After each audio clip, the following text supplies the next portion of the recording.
জুলাই সনদ চাওয়া বা জুলাই সনদটাকে আইনি ভিত্তিতে আইনি কাঠামোতে নিয়ে আসা হোক বা এই আইনি কাঠামোর উপরেই একটা নির্বাচন হোক, এটা কথা বললেই কেন জানি কেউ কেউ বা একটা দল নির্বাচন বানচাল, নির্বাচন পিছানোর ষড়যন্ত্র বা নির্বাচন হবে না, এই ধরনের একটা ষড়যন্ত্রের গন্ধ খুঁজে পাচ্ছে। আসলে সংস্কার চাওয়াটা কি অপরাধ? এটা কি নির্বাচন পিছানোর কোনো ষড়যন্ত্র? বিচার চাওয়াটা কি নির্বাচন পিছানোর কোনো ষড়যন্ত্র? জুলাই সনদটা আইনি কাঠামোর ভিত্তিতে তৈরি হোক বা এই আইনি কাঠামোর উপরেই একটা নির্বাচন হোক, এটা তো কোনো নির্বাচন পিছানোর ষড়যন্ত্র। বরঞ্চ বর্তমান যে অন্তর্বর্তীকালীন সরকার ক্ষমতায় আছেন তারা কিন্তু সংস্কার, বিচার এবং সুন্দর একটা নির্বাচনের প্রতিশ্রুতি দিয়েই কিন্তু তারা ক্ষমতায় এসেছিল। তাদের ক্ষমতায় বসানো হয়েছিল, তারা আসেনি, তাদেরকে বসানো হয়েছিল।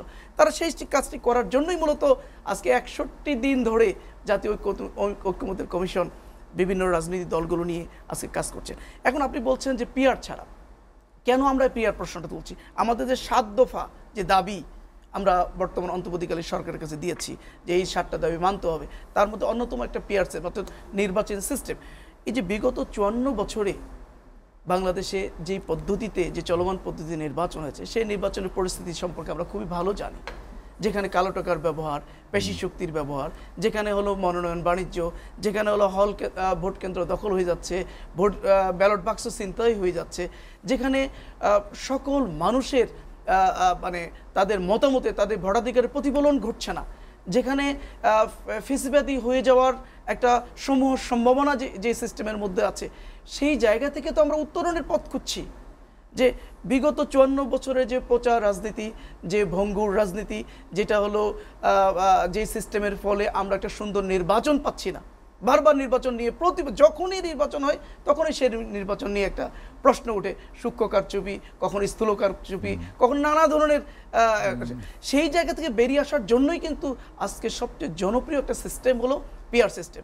এটা এত জনপ্রিয় যে এই জনপ্রিয়তার কারণে বিশ্বের প্রায় 91টা দেশে কিন্তু কম বেশি কোথাও মানে বিভিন্ন টাইপের পিআর আছে। তো মোটামুটি 91টা দেশে কিন্তু এই পিআর পদ্ধতি সেখানে চালু আছে এবং বাংলাদেশেও কিন্তু এটা জনপ্রিয়।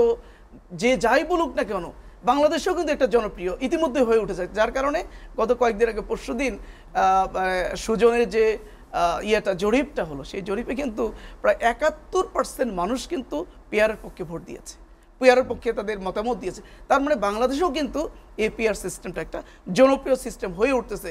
কারণ আমরা চাই যে নতুন বাংলাদেশ, যে নতুন বাংলাদেশ গড়ার জন্য একটা সুন্দর নির্বাচনী সিস্টেম, যে সিস্টেমের মধ্যে কেউ প্রশ্ন তুলতে পারবে না।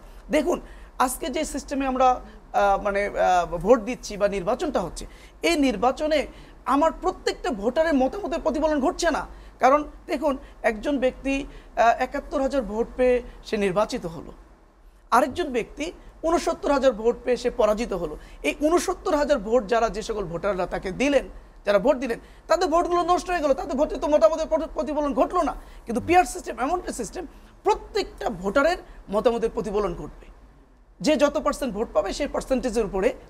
দেখুন আজকে 54 বছরে যে সকল রাজনৈতিক দলগুলো মানে সংসদে গেছে, অধিকাংশ দলই কিন্তু সংসদে যেতে পারেনি।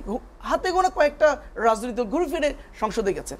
যারা সংসদে যেতে পারেন নাই তারা সংসদের বাইরে এসে কিন্তু বারবার আন্দোলন সংগ্রাম নানা ধরনের কথাবার্তা, যেহেতু সংসদের ভিতরে মানুষের জন্য কথা বলতে পারছে, বাইরে কথা বলবেই। সুতরাং আজকে যদি পিআর পদ্ধতিতে নির্বাচনটা হয় তাহলে দেখা যাবে যে বাইরে থাকা রাজনৈতিক সংগঠনগুলো সংসদে যাওয়ার একটা সুযোগ পাবে, সেখানে একটা শক্তিশালী সংসদ কাঠামো তৈরি হবে, শক্তিশালী একটা রাষ্ট্র কাঠামো তৈরি হবে, সেখানে সবাই তাদের কথাগুলো বলতে পারবে।